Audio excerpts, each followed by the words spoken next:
When I was stuck in the deepest part of my addictions, I was alone. And my grandmother had attended a church that we all attended as a family, as kids, and she told my youth pastor, and he told me about this place that might could help me. And I made a collect call, and it ended up being the Hoving home in Garrison, New York.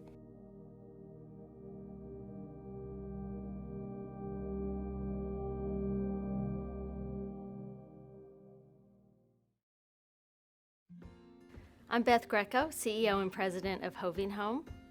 I've been with the ministry for 30 years and have seen miracles take place.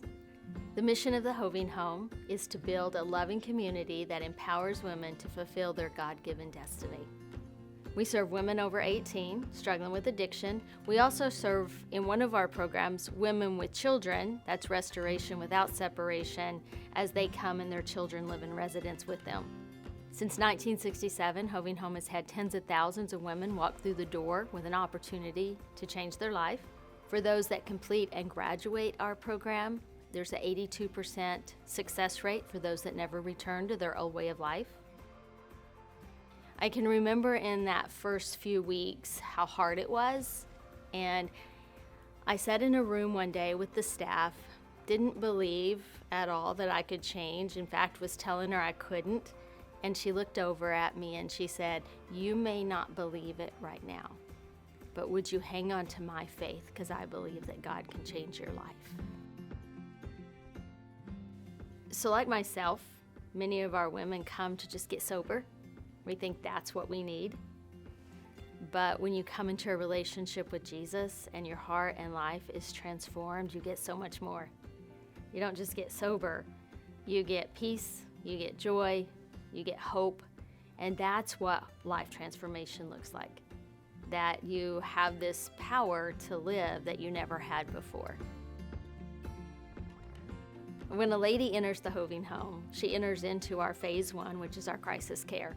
A bed to sleep in, good food to eat, and people that care about her. And in that first 30 days, that's really the key, just to help them adjust and feel safe.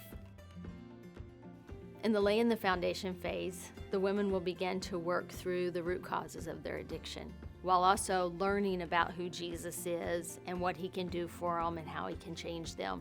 And as we mix in his love with dealing with their shame and their guilt, they can begin to find freedom. One of the important pieces of the next part of the journey is career and employment readiness. Many of our women don't even know what their gifts and talents are, and they discover it here. We teach computer skills.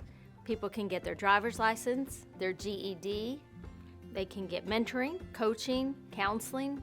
And as they begin to find what they're really good at, then we begin to help them discover what God might have for them for the rest of their lives. And during this time, they're also getting more responsibility. They're being trusted more. And they begin to gain confidence, this God confidence that will carry them through to the next phase, which is transition.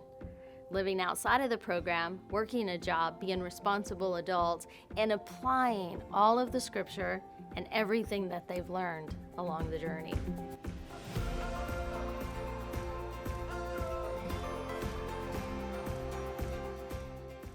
At Hoving Home, we see that addiction shatters people's lives. It doesn't discriminate, but Jesus rebuilds shattered lives.